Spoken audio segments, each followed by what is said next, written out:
Good morning to everybody. So I am Professor Mohan from Department of Civil Engineering, Bihar, Chennai.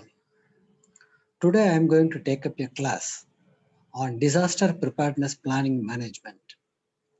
The course content is U18 PCCE 701 syllabus is covered. So the course content what it gives is first is an introduction, then sequentially other factors are also given and other topics are also given. The introduction, it covers the classification, impact, management, recovery to a very broad sense, not in depth of it. But however, when you go into the other units, they are all covered in depth. So as such, introductions cover the other aspects like classification, impact, management, recovery, mitigation, things like that, on a superficial way or on a salient factors it is covering. If you go into the depth of the introduction, Unit 1 chapter, it covers the concepts and definitions, disaster, hazard, vulnerability, risk severity, frequency and details, capacity, impact, prevention and mitigation. Let us see one by one and then see slightly we go into the deeper meaning of all those words and let us try to understand how we are going to explain and how we are going to understand better all those vocabularies. More of vocabulary, they are all having a very deep engineering meanings. So I will appreciate if you come along with me and then listen all those words and try to take it up in your mind because that is an useful information apart from your curriculum and your degree.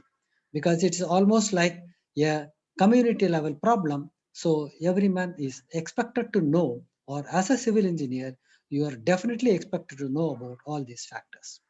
So let me go into the topic. A disaster. The word disaster implies a sudden, overwhelming, and unforeseen event. And it is of two types. One is at household level, and another is a community level. An household level, a disaster could result in major illness, or suppose if a building collapses, 2 3 people dies. It's a household level disaster, or substantial economical or social misfortune. Suppose somebody is going out of the threat from the uh, amount what he has taken as a loan. In such cases, some people die for the sake of to safeguard their respects, things like that. But they are all confined to a small family. You call them as an household level of disasters. But the disasters can be more macro level also, that is at the community level. It could be a flood, a fire, a collapse of building in an earthquake, or lot of buildings in an earthquake affected area. The destructions of livelihood and epidemics or displacements through the conflict.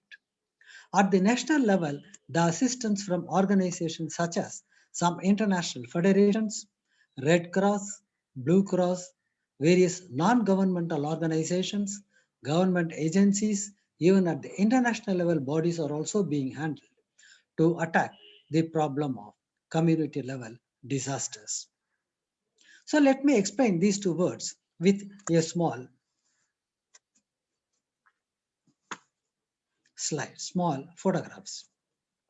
The household level disasters, if you look at it, see, some people may be looking at the house what they have been ruined because of some destructions or because of the wrong constructions. So some people might have been died, and it is confined to a small family, but still it is a disaster for the family.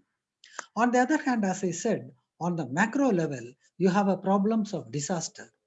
This is an Indonesia after the earthquake that took place in Java in June and hit in Java in May 2006. It's at the community level.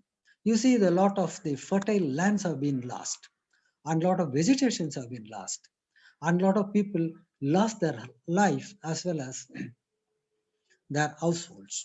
And that happens in most of the community level disasters. This is the ruins of housing complex, the Indonesian city in of Banda, that is a place.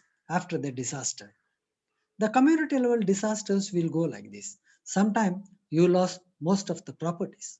Sometimes you lost some of the vegetations. Sometimes you lost some of the valuable items. There are certain disastrous activities where a lot of the people have even do not have the water to drink.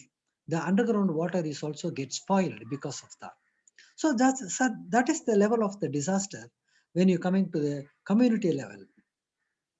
So how to handle all those things? So we at least try to know how to handle them and then how to get rid of them or how to plan for that. The disaster comes as a form of a cycle. For example, if a disaster happen, then the response, what you call it as, the people suffering or people sometimes run away for escaping, and they are all the responses. Some people understood and evacuate the place.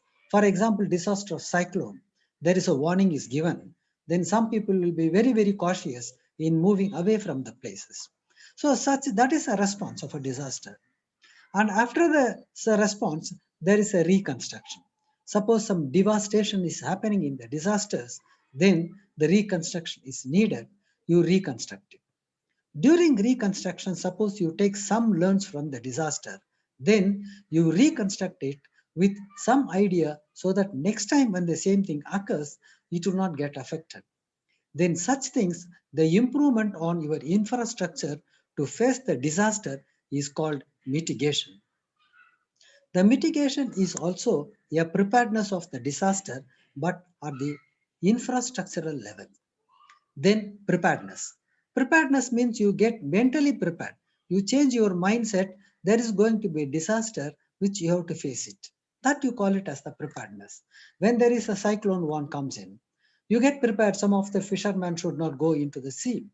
Or some of the people, if there is a flooding, you just go to the high rise level. Then suppose there is a cyclone, you go to the cyclone protection shelters. And this is being done at Vijayawada most of the time. The cyclone shelters are familiar construction, familiar structure constructed by most of the scientific organizations. How you can build a disaster, a cyclone resistant shelters. So these are all the preparedness. Then comes hazard. A hazard is any object, situation, or behavior that has the cause of injury, ill health, damage to property, or environment. The health and safety hazard exist in every workplace, and some of them are identified and corrected, while others are necessary risk must be damaged in other ways.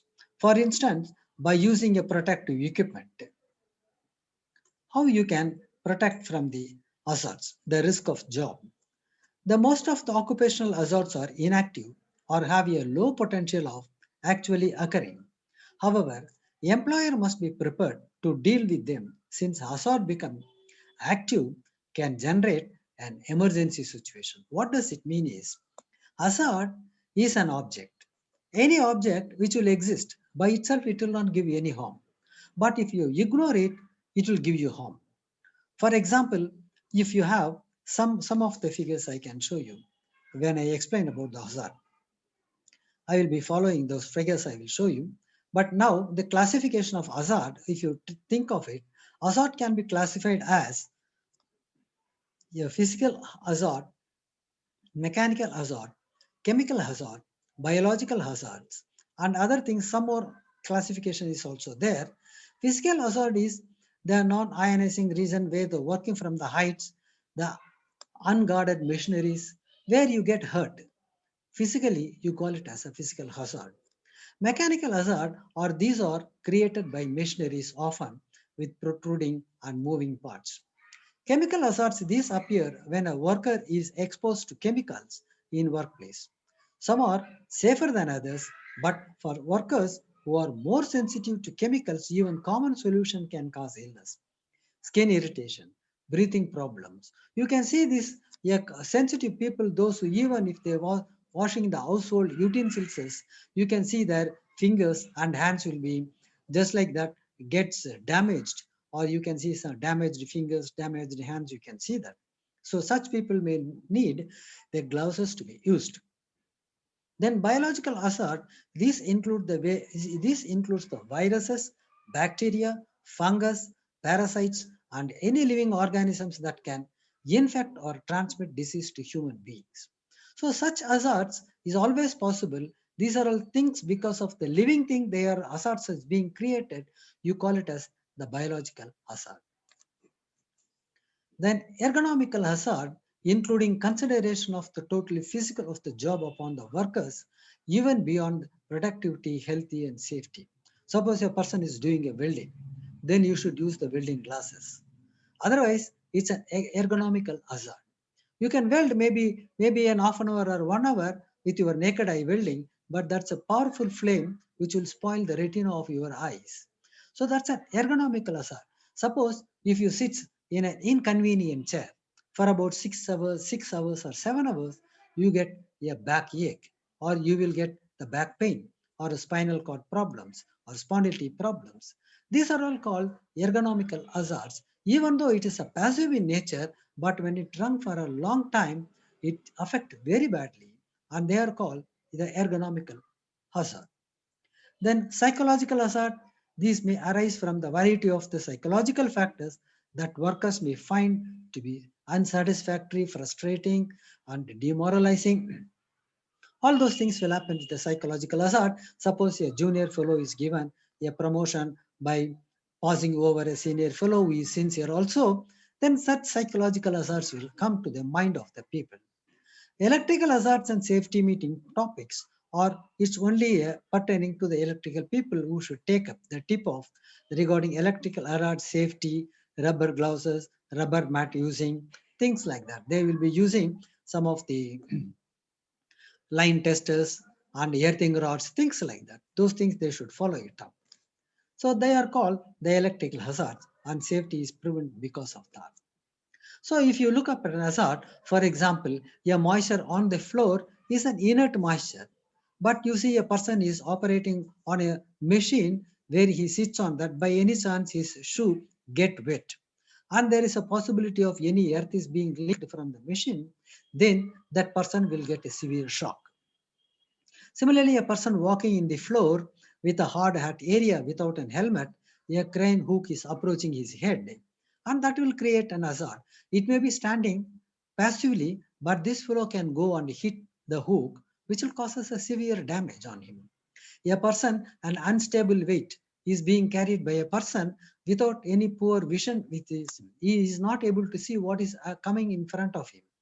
They are all hazard. He thinks that nothing is there, but one fellow is that's sitting there and smoking. He will throw the basket on his head.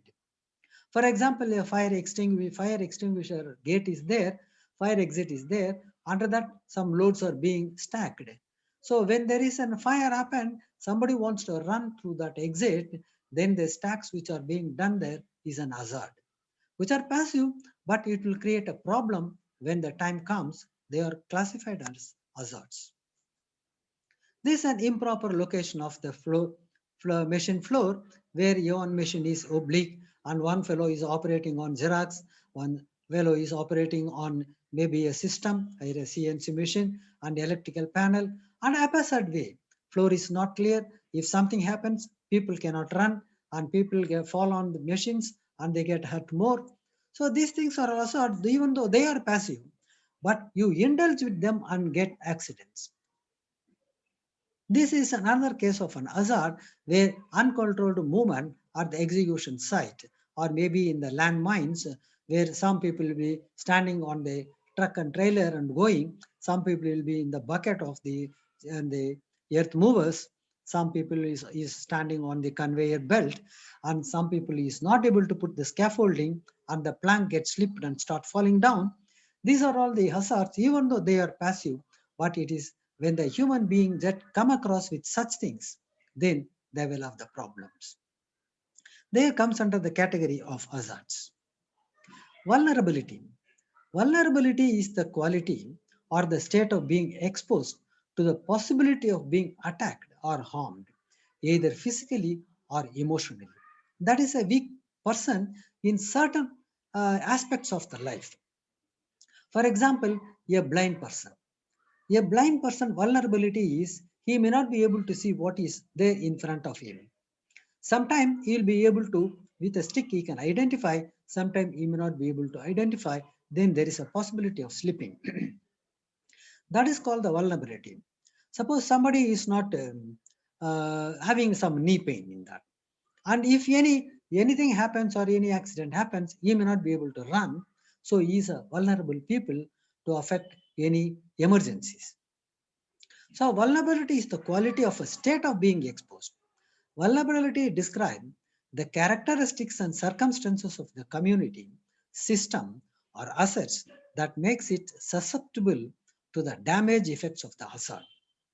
There are many aspects of vulnerability arising from various physical, social, economic, and environmental factors. For example, if there are some old people who cannot move in a house, if something happens to the house or earthquake or something happens, then they are running out and then saving their life is very, very difficult. So you call the old people are vulnerable for everything. So that we call it as the vulnerability. The vulnerability, according to the different types of losses, it can be classified. Vulnerability can be defined as physical vulnerability, economic, social, and environmental. Physical vulnerability I explained, and it's also applicable to the economical, social, as well as the environmental in the relevant areas. So vulnerability is most often associated with poverty. That is a poor people. They are vulnerable people. But it can also arise when people are isolated. Suppose some people do not have, even though he may having a lot of money, suppose he is isolated by a flood. What he will do with the money? It's a vulnerable people. Suppose that fellow lives in the low-lying area. Then he is a vulnerable people when the flood comes. So insecure and defenseless in the face of risk. When there is a risk comes in, then he is a defenseless. Such people you call it as the vulnerable people. Shock or stress. Suppose somebody is having some mental disorders and is having some shocks or some mental stresses, they are called as the vulnerable people. People differ in their exposure to risk as a result of their social group, gender, ethnic, or other identity, age, and other factors. As I said, age is a old people, is also a vulnerability comes under that.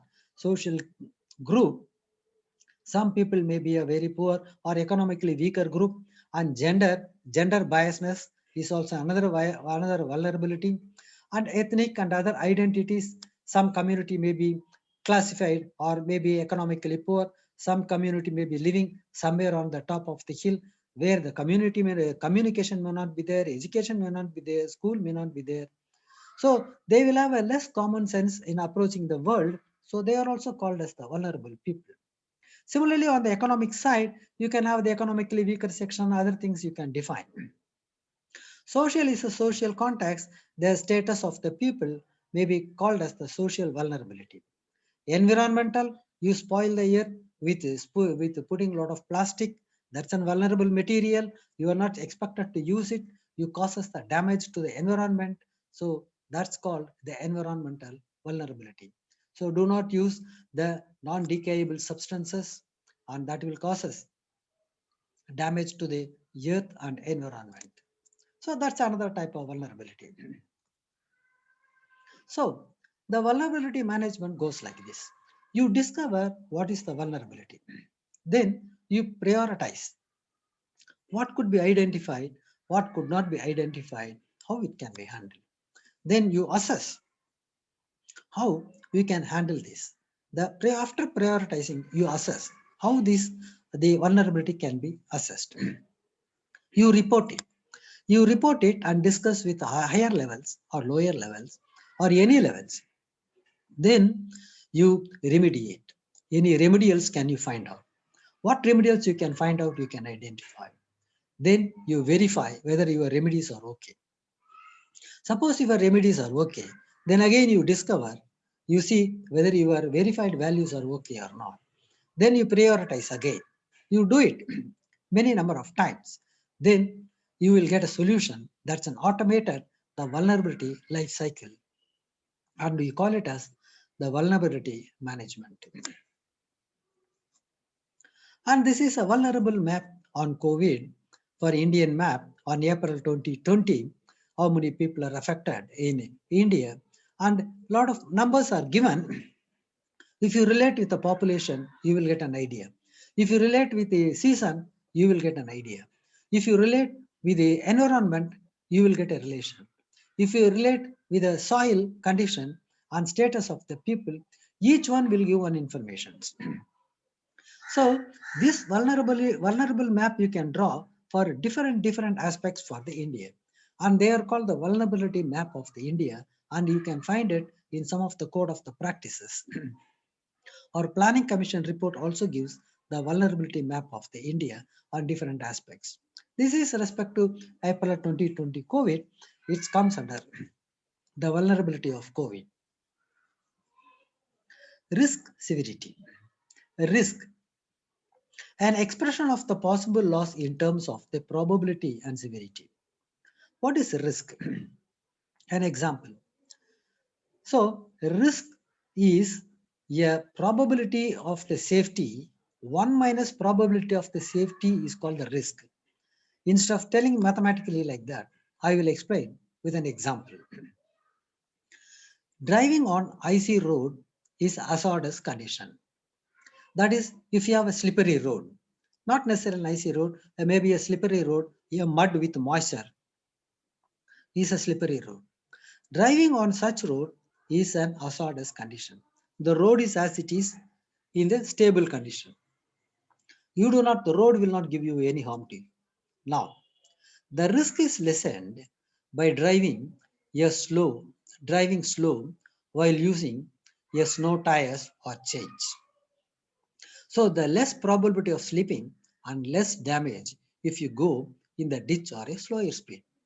So those things exist, but if you go at the slower speed, the risk is less.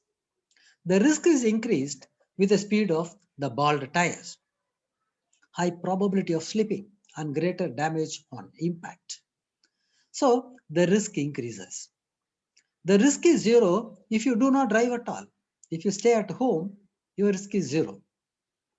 Even though hazard still exists, that slippery road is still there, but your risk is also zero. But however, if you don't drive at all, we don't get the job done. Okay, you cannot do anything then. So that is also not a solution. Either a risk management allows us to still do the job, but with the safest method.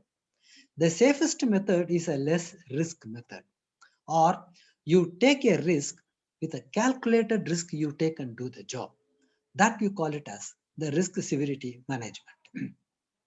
You have a less risk or calculated risk, or if something happens in that, how do you handle it? That you call it as the risk severity. Then the severity on the risk matrix represent the severity of the most likely consequences of particular hazard occurrence. That is when the severity will increases for certain things. When the probability of success is less, then severity increases. In other words, if the hazard occurs and it's not mitigated, is not properly handled, what is the severity of the most likely problem that will occur? That is the severity. Suppose if your infrastructure is not getting ready, as I said, a bald tire or a good tire with the buttons is a mitigated. It is not mitigated, what is the severity on the slippery road? So that is the risk severity that will occur because of the severity, because of the risk, and because of not mitigating it. Severity. When the hazard does cause an accident, then how the outcome be? The severity is classified into 4 categories. Catastrophic, loss of life, complete equipment loss. Critical, accidental level injury and equipment damage. Moderate, the incidents to minor accident damages. Somebody will lose some hand, or somebody will lose some broke bone, or some leg may be broken, or hand may cut with some injuries. Negligible, damage probably less than accident or incidental levels. Maybe some scraps or some sprains happening in your muscles. negligible damages. Sorry. Now, the severity, now you can have the idea in the picturization also. The strategic risk severity matrix. That is, when there is an unlikely and there is a negligible risk, nothing is there. They are not expected to occur, which is not going to occur, and risk have the minimal damage or long-term effect. Nothing is there. That is staying at the home. Staying at home is in the slippery road is controlled. There is no risk at all. But when you just travel, then the seriousness will slowly start. That is, occasionally you move, you remotely you go, or marginally you take the risk. Then the severity increases, seriousness will increases, occasional. Then if you go certain, you said that I wanted to go, I have to travel within time, then major risk you have to take. Then you go for a disruptive level. Then, if you do the certain, then at the same time catastrophic major, then the catastrophic and then the frequency will go to the severe risk you can take. If both join, you get the critical risk. The critical risk is the loss of life, as I said. Then first level is the loss of machineries and loss of life and properties. The third level is the severe damages. Then seriousness is something less damages. Controlled is the no damages. That's how the matrix of the severity is being plotted. Of course, this is being handled by a lot of authors. The Grace LaConte is one of the author whom I am referring. So I have presented what are the severity matrix of the same. Then frequency detailings. The frequency detailing is the occurrence of the repeated events. So events can go on repeatedly occurring. So one such occasion, one such event is the wind force or the wind. When the wind goes on blow, its velocity go on fluctuates. The velocity go on fluctuates and it can go to 80, 90 meters per second. Then you call it as a cyclonic wind. When normally 40 to 5 meters per second, you call it as a mild wind. Up to maybe around 10 to 15 meters per second, you call it as a moderately wind or a normal wind. But when the wind goes on increases, then its severity of the damage increases. If you look at that, the signature, suppose you consider this as the signature of the wind. The y-axis gives the velocity, maybe around 80 meters per second is maybe one spike you can see it. One spike you can see it may be a maximum wind. Other things are a mild wind or small wind. And it is over a period of, say, maybe over a period of 100 days. Maybe if you take the next 100 days, one more severe wind may be there. If you take 200 days, then if you take 400 days, more severe wind may be there. If you take 500 days, the more severe wind also will be there. Instead of 0.1, it is divided by something constant. Instead of 0.1, it can be 0.5 also. So when the frequency go on repeated, then if you go on, take it as a signature and go on pile it up, then you will get the detail of the severity or the frequency of the severity. The frequency, how frequently, maybe a 10 meter per second will repeat, or maybe 80 meter per second will repeat. That tells you how frequently cyclone is coming in your area. So based on the repeat of the cyclone and the reoccurrence of the cyclone, you can draw the severity map of your probable area. Suppose if you have the earthquake being occurrence, then you can go and plot it, you get the severe map of the earthquake or the frequency repeatedness of the earthquake with its Richter scale magnitude, you can plot it. So these are all the frequency details where you can collect it and plot it. Then you can identify which are all the risk-prone areas. For that, you use the frequency details. Then prevention and management. So here our capacity is the handling of such events is called the capacity. What capacity you have it? Cent is rental to reduce the disaster risk. and critical meeting the development objective. Disaster risk reduction, then all of the society engagement in partnership. It also requires empowerment, inclusive accessibility, and non-discriminatory participations. So the how best you can handle is your capacity and what is the impact of that. Then prevention and mitigation is another topic. The prevention is an action taken to avoid an incident or to intervene to stop an incident from occurring, which involve action takes to protect your lives and property. Prevention is an action taken to decrease the likelihood that can even crisis will occur. You just avoid the occurrence of some risky events is a prevention.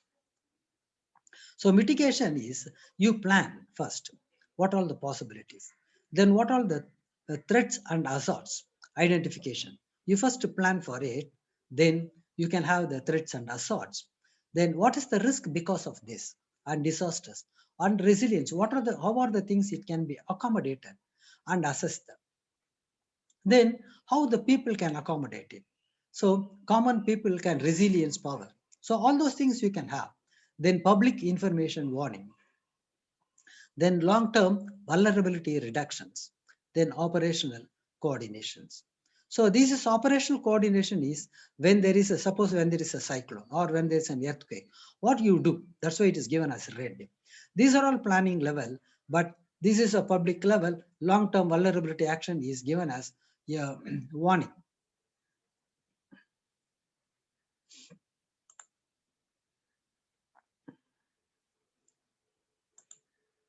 Yeah. So, for example, this slide tells you when there is a power plant is there, if it gets flooded, what all the things.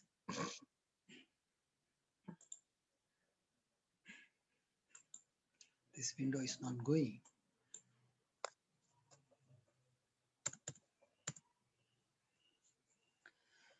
Anyway, what all the things? What all the things you need to do it when there is a power plant goes underwater? You have a remedial measure, you have a regional support, loss of power, you have a fuel support, then other things you can have it. Similarly, when there is an earthquake hazard, you take the risk analysis, you do it. When there is an earthquake happen, then this is the facing the earthquake response. Then analyze why it's happened.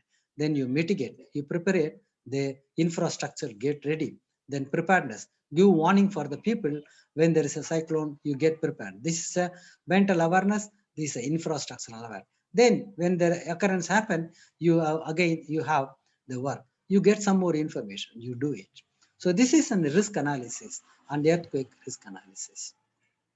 That's how we handle the disasters. So thank you for staying with me and cooperating with me. So I'm stopping my lecture with this today for the today portions. Thank you, one and all.